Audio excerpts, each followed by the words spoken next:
A Hallmark card will best express your perfect taste, your thoughtfulness.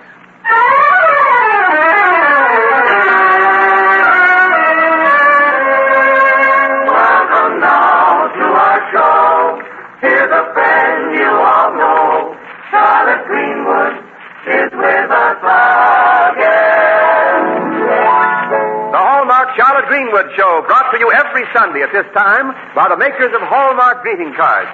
And here is our star, that lovable lady of stage and screen, Charlotte Greenwood.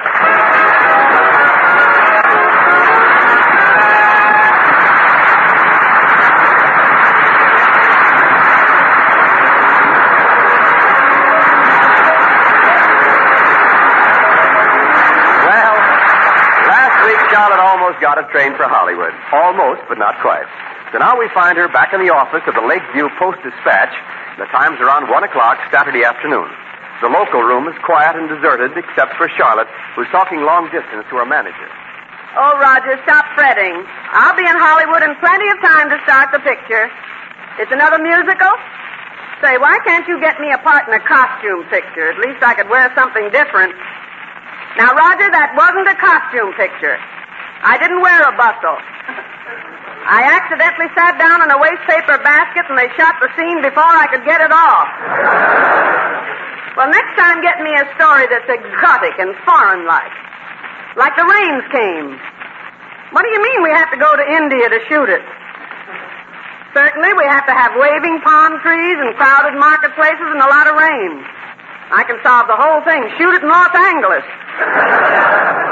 We can call it The Coast is Clear. All right, Roger. Oh, say, Roger, I'm following your suggestion. I'm practicing my dance routine by using a chair. Uh-huh. It might give the studio some casting trouble. Yes, they'll have to find me a dancing partner with 4 legs and a plush back. Oh, hiya, Miss Greenwood. All right, Roger, I'll positively run. Bye. Hello, Tommy. Say, Tommy, you want to go to a football game with me? The sports editor gave me 2 tickets. Oh, I can't. They got me working for the advertising department this afternoon, picking up copies. Oh, that's too bad. I know how I used to feel about missing a game when I was in school. Where, Hollywood? No, I went to school in New York. NYU? And why not? I mean, did you go to New York University? I thought maybe you might be collegiate.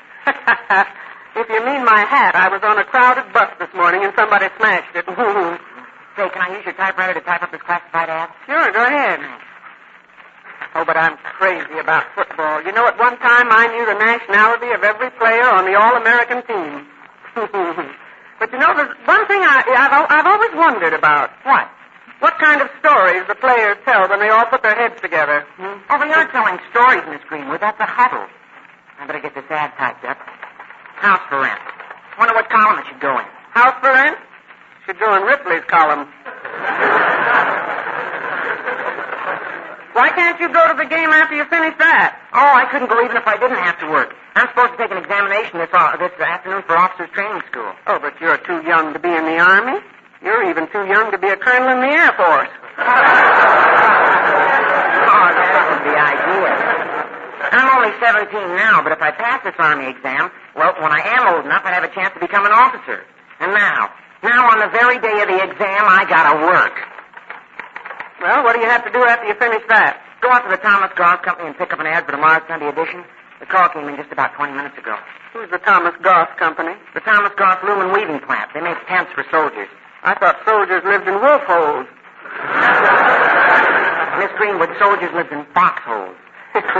Well, maybe I've been meeting the wrong kind of soldiers. Oh, they live in tents, too. Anyhow, the Goss Company had a war contract making tents. And now they're going to reconvert to something else. That's what the ad's all about. It's pretty important. Now, look, son, it's more important for you to take that exam. I'll go out and pick up the ad. Hey, you will? Oh, gee, thanks, Miss Greenwood. Oh, but you can't. You'll miss the football game. Well, that's one miss I won't mind. Now, you get going. Okay, I can just make it. Oh, say, that ad there in the typewriter. Will you phone it to the advertising department? Right away. You've got everything straight now. You won't get mixed up. Don't be silly. How could I possibly get mixed up? Okay, well, so long. So long, Tommy, and good luck. Give me the advertising department. Hello, this is Greenwood. I want to turn in a classified ad. Quote, lady has house for rent. If you're looking for something under the ceiling, you'll see me. My figure is approved by OPA. No, don't bother to read it back. I'm leaving for the Thomas Goss Loom and Weaving Plant. I said I'm weaving for the Thomas Bloom Lost and Leaving. I'm weeping for the gloomy Goss and Lost and Leaving. Oh, gosh, I'm leaving, and I'll phone you when I get there.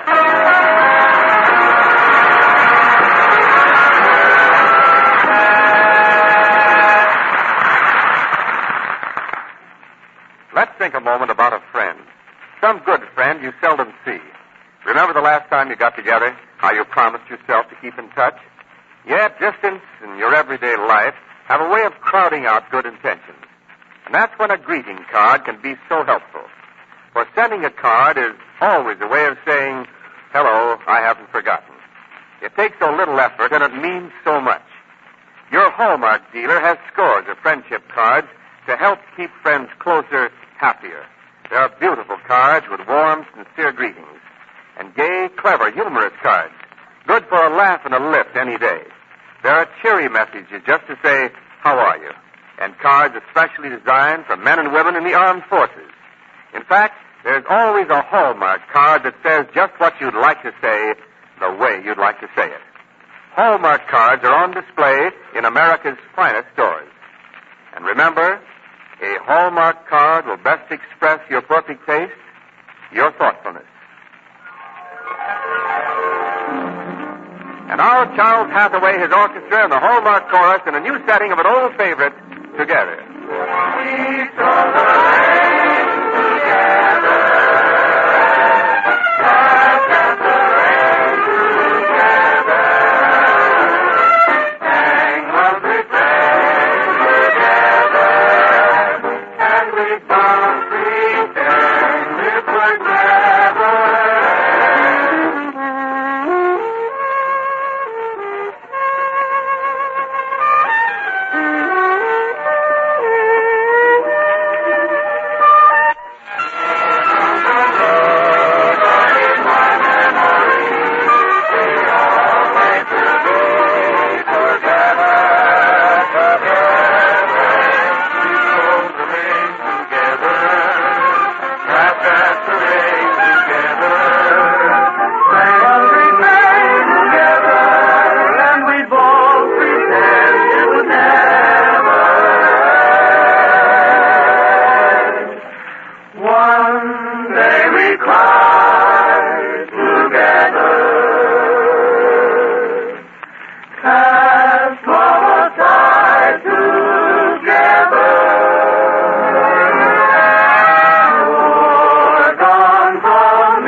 You'll have to admit that Charlotte means well. So that Tommy Brooke can have Saturday afternoon off, Charlotte has volunteered to go out to the Thomas Goss factory and pick up copy for a Sunday advertisement. We find her now entering the plant where she encounters Mr. Goss's secretary.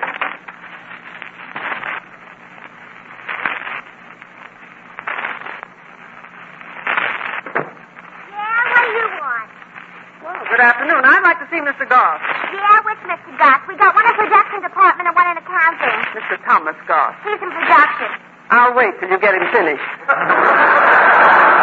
do you want to say him about, anyway? Well, I want to pick up the copy for the reconversion ad. It runs in tomorrow's Post-Dispatch. Yeah? What's Post-Dispatch? It's a newspaper, darling, something you read. You do read, don't you? Certainly I read. I went to school once. Once is what I would imagine.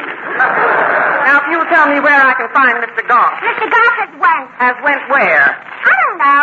He always closes at 2:30. 2:30? My, it isn't 2:30 already, is it? You can see the clock there, can't you? I'm closing up right now. Well, wait a moment. I've got to pick up that ad. Come back Monday. I'm sorry. Monday will be too late. It's the reconversion ad for tomorrow's paper. I'm sorry.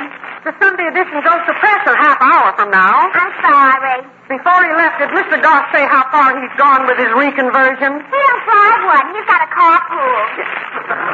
Well, how do you play that? Now, listen, miss.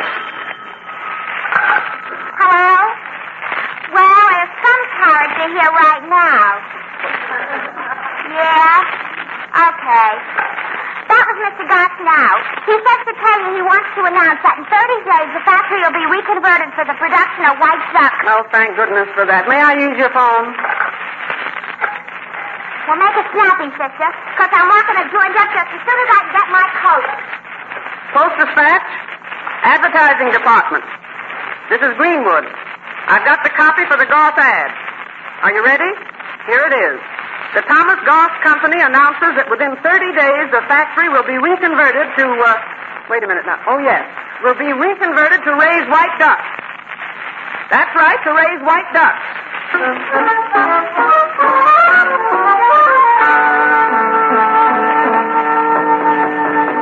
Yeah? Good evening, Mr. Anderson. Oh, hello, Charles. Come in. Have a nice weekend? Yeah, fine. I had a marvelous weekend. Say, did you phone a house for rent ad to the advertising department Saturday? Why, yeah. I heard about that. You should have sent that one to the New Yorker. Hey, that was the funniest ad come in. Mr. Anderson? Yeah? Lyle from the legal department Oh, how are you, Mr. Lyle? We folks up here in the editorial office don't often get a chance to see you fellows from the legal department. And this is Charlotte Greenwood. Oh, well, how do you do, Mrs. Greenwood? Well, it isn't Mrs. Greenwood, it's Miss Greenwood. Oh, I'm sorry. You're sorry. Well, I'll be running along, Mr. Anderson. Oh, one moment, please. Hey, apparently this is the young woman who turned in that garbled advertisement. Yeah. It wasn't a kick. Yeah. And a rather expensive one, too, I'm afraid. This paper is being sued. Yes, that was the funniest ad. Sued? What are you talking about? Who's suing Sue? I mean, Sue's suing who? You're crazy. Oh, it's the most absurd thing I ever heard, Mr. Rayon. Lyle. The name is Lyle. How can anybody sue us because of a mistake in a dinky little house for rent ad? I know nothing about a house for rent ad. I'm speaking of the Thomas Goss advertisement. Goss advertisement? What Goss advertisement? The one that announced specifically and unequivocally that the Goss factory contemplated raising ducks. Oh, Mr. Goss is deeply humiliated. I haven't the slightest notion what you mean. Charlotte, do you know anything about this? Certainly, but why should Mr. Goss be humiliated? Ducks are very nice birds. Now, wait a second. Just hold everything. Well, when I was a child in Long Island, I had a duck for a pet. Charlotte, wouldn't you hold it? Of course. It used to sit on my lap for hours. Now, that has no bearing on the matter whatsoever. You're trying to duck the implication. Well, you're trying to implicate the duck. Now, wait a In minute. other words, you're completely non sequitur, incompetent, irrelevant, and immaterial. I am, gracious. I didn't think I was that good. Now, Charlotte, you keep out of this. All right, but nobody can tell me anything about ducks, and that includes you, Mr. Nylon. Lyle, the name is Lyle. And the point you're trying to make about Mr. Goss does not follow. Goss doesn't follow what? Ducks? No, the ducks follow Mr. Goss. Exactly. Wait, oh, no, that's wrong, too. Well, my duck used to follow me. No, listen to me, both of you. But then I have a way with birds. You know, every time I go out in the garden, even the woodpeckers hover around my head. It's a funny thing, but you impress me the same way. Now, will somebody please tell me what this is all about? Well, I would like to tell you if I weren't interrupted every second by Mr. Sock. Her name is Lyle. All right. Then suppose you explain it and quit giving out double talk. I resent that, sir. For your information, I'm regarded as Lakeview's leading criminal lawyer. But I wouldn't go around bragging about it. Will you come to the point and tell me what's happened? I don't need to tell you. Here, look at this advertisement, and you will see for yourself. Huh? There, Mr. Anderson, is an unscrupulous and scurrilous attack on a great industrialist and a great citizen, a man whose forebears came direct from the Mayflower. Hotel or donut shop? Hotel. A donut? Oh, no, neither one. Oh, wait a minute now. What's wrong with his It act? says there in so many words that Thomas Goss is going to raise ducks. It should have read, the factory will be reconverted for the production of ducks. Duck cloth. Oh, so that's what they meant. Duck cloth. Well, what's Charlotte got to do with it? Well, she wrote the ad and put it in the paper. Oh, I didn't write it. One moment. Are you willing to make an affidavit to that effect? Certainly. And are you aware of the nature of an oath? I ought to be. I work for Mr. Anderson. Mr. Goss's secretary gave me that ad. She did? Well, I wasn't aware of that. Well, now, there you are. The trouble with you fellas in the legal department is you're always jumping at conclusions. The mistake was made by Goss's own secretary. Oh, no. I made the mistake. Huh? No, what she told me was right. I got mixed up. Oh. Well, we will all overlook that part of it, and if there's any more trouble about this, Lyle, you talk to Goss's secretary. It's all a little mistake, and you're making it a big mix-up. Nobody hurt, nobody can prove anything, and who wants to prove a wrong right? Right? Right. Wrong! Mr. Anderson, you're attempting to obstruct justice. What you suggest is non-feasant, non-estinventus, non-liquid, and positively calls for a mandamus, huh? Hey, don't forget there's a lady present. Now, you run along, Lyle. You got nothing to worry about. Goss hasn't even a case. Oh, on the contrary, he has an excellent case. And I'm filing suit against the Post-Dispatch, Miss Greenwood, and you, Mr. Anderson, for $200,000. The whole thing is just... What? I thought you were from the legal department. I am, from the legal department of the Thomas Scott Company. Good evening. Why, he can't do this to us. He can't do it. It's rapacious treason. It's unmitigated perfidy. Well, don't stand there. Why don't you say something? I don't know any of those kind of words. This is all your fault, anyhow. What business have you messing into advertising? Yes, and dragging me into it. Oh, well, now, relax. I'll go out to the factory tomorrow, explain it to Mr. Goss, and he'll call the whole thing off. He'll call it off. He'll soak us plenty. $200,000. Where can I raise $200,000? Oh, that's easy, Mr. Anderson. Easy? Yes, sell your car to Madman Munson.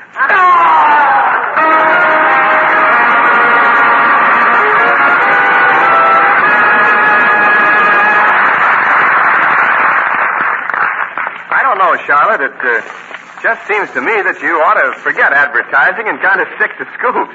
Well, you know, Wendell, that's exactly what we're doing today. We've got a musical scoop from the newest smash hit on Broadway, Bloomer Girl. Oh, you don't mean that number, Evelina. That's it, Wendell. Say, you have got a scoop.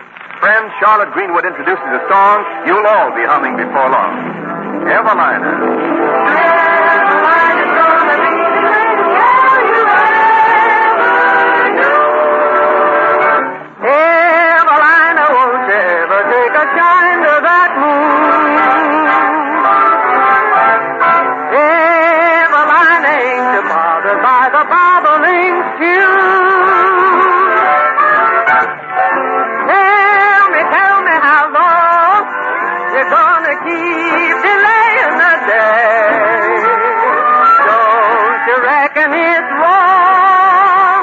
Trifling with April this way.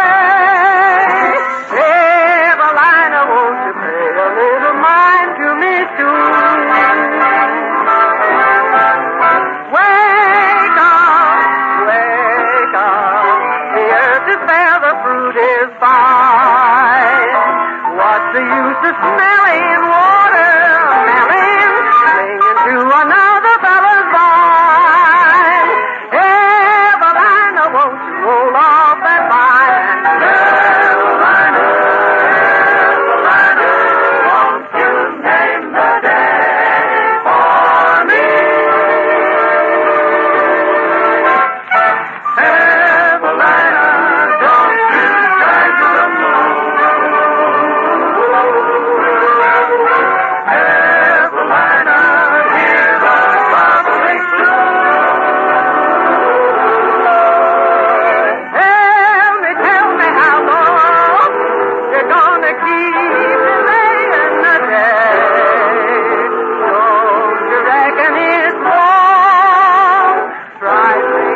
want to take this opportunity to say to you that there's always double pleasure in remembering your friends with Hallmark cards.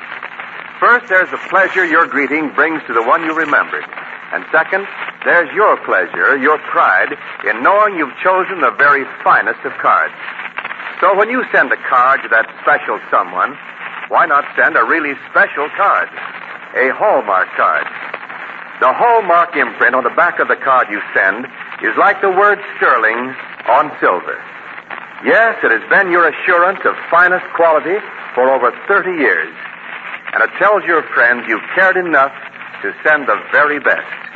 Remember, a Hallmark card will best express your perfect taste, your thoughtfulness.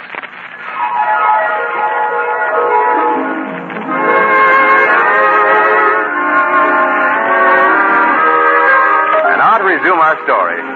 Charlotte's certain she can talk Mr. Goss out of that $200,000 damage suit.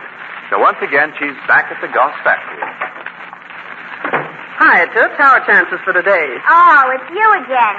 For a change, I'd like to talk to the boss, Goss. What do you want to see him about this time? Well, a legal matter. That is, it's... Yeah, I know what illegal is. It's one of those big birds. So don't say I'm dumb. I've been around. Yeah, you got right back to where you started from, didn't you? I've already been insulted once today. Only once? Yeah, that fresh kid in the packaging department. You know what he's done? Now, what did he done? Offered to kiss me for a dime. Was I burned? I know just how it is. No small change when you need it. Now, will you tell Mr. Goss that Miss Greenwood is here? Yeah, when I get around to it. Sit down there on that bench with that old guy. He's waiting, too. Yes, sit down. There's plenty of room here. Well, thanks. It looks as though I'll have to wait. It looks as though we both have to wait. The young lady there seems a little temperamental. Well, I wouldn't know about the mental. I heard that. Now you will wait. Hello?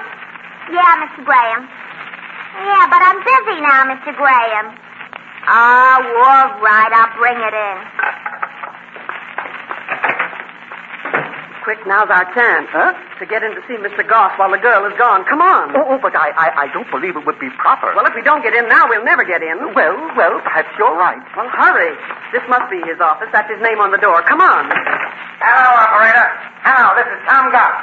I was trying to get Charlie Smith in Washington. Hello, this is Tom Goss. I say this is Tom Goss. Can't you hear me? He'd probably hear you better if you'd just open the window. Thanks, that's a good suggestion. What? Hello. Oh, never mind. Cancel the call. Well, how do you do? What can I do for you? Well, I want to ask you one question, Mr. Goss. What is the matter with ducks? Ducks? What ducks? The ducks mentioned in your advertisement yesterday. I'm from the Post-Dispatch. Oh, you are? Well, this is a real pleasure. What do you mean by running an ad like that? Well, it was simply a misunderstanding. A misunderstanding, eh? Well, the Goss Company is one of the high-ranking manufacturing plants in this state. We're way up there on top. Why would we raise ducks? Well, I thought you might want to get down. Get down? Yes, but I don't mean get down like down. Well, will you tell me what you do mean? I mean down. You understand, Mr. Goss, what he's trying to say? I don't understand. And I haven't the time to bother with it. But it's also very simple, Mr. Goss. Every child knows what down is. Oh, he does? For example, we have a lot of duck feathers. We toss them up in the air like that. Said I haven't the time to bother. Now, what comes down is feathers, but what stays up is down. Yes, what comes down? Why, you're mad. No, I'm not mad at anybody. I'm simply explaining. You see, we toss the duck feathers up in the air. Okay. Let's let it go at that. So the feathers are up in the air. No, the feathers are down. Down? And the down is up. Not that it makes any difference. But could you tell me how a thing could be down and up at the same time? But, Mr. Goss, they aren't up and down at the same time. They're feathers and down. You make it very clear. Yes, I knew you'd see it. You see, at first, all the feathers and down are up, and then the feathers are down, and the down is up, and then finally the down is down, too. So that explains why you made a mistake in our ad, huh? Exactly, because I thought that's what the Goss Company was going to put up. You thought we were going to put what up? down. Now, look here. Mr. Goss. What do you want? She's simply trying to say that one raises ducks for their down. To stuff pillows and the like. Now, Look, we're not stuffing pillows. We're converting this plant for the manufacture of white duck cloth. And we're trying to find a market for our goods. Oh, you mean a fabric? Yes, and you can go back to the Post-Dispatch and tell them that. Yes, but he's not from the Post-Dispatch. No, I saw your ad and presumed you were planning to raise ducks. Ah, that ad. I raise them, too, as a hobby, and it occurred to me that you might like to purchase a few pairs in order to get started. You see, young woman, what your newspaper has done to me? It's made me a complete nitwit. Well, wait till I tell it to a judge and jury. Well, if I were a nitwit, I wouldn't tell it to anybody. Now, you get out of here, both of you. I'm going to sue the Post-Dispatch for $200,000.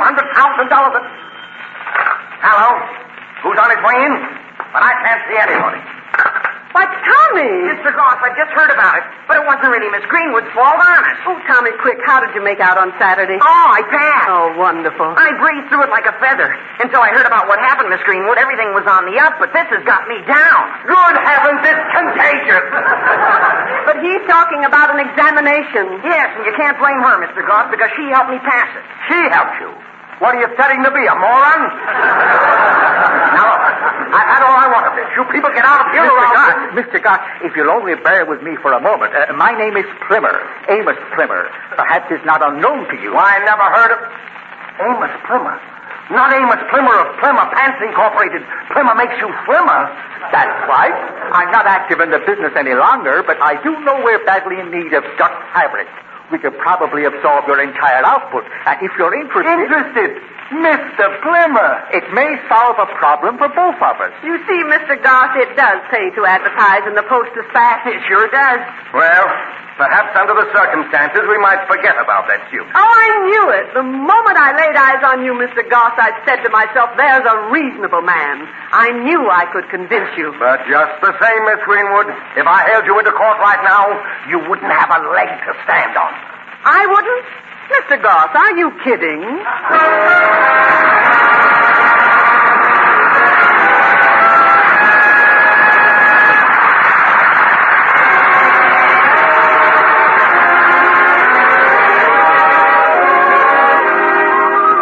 Charlotte Greenwood will be back in a moment. Meanwhile, I want to say just this. When you buy a card for any occasion, look for the hallmark imprint on the back. Like sterling on silver, that imprint, a Hallmark card, is always your assurance of finest quality. It tells your friends you cared enough to send the very best. Yes, a Hallmark card will best express your perfect taste, your thoughtfulness. And now, Charlotte Greenwood.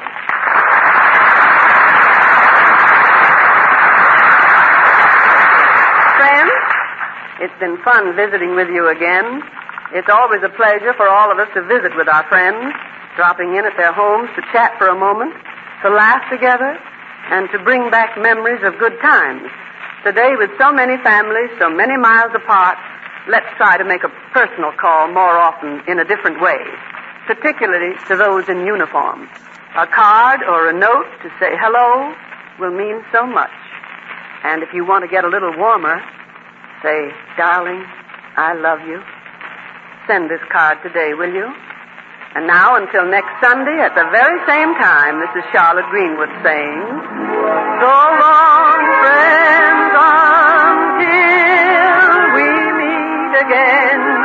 So long, neighbor, till next Sunday, I'm just saying, so long.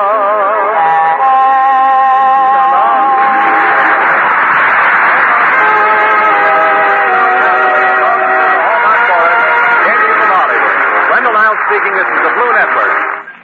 12:30 at KECA, Los Angeles.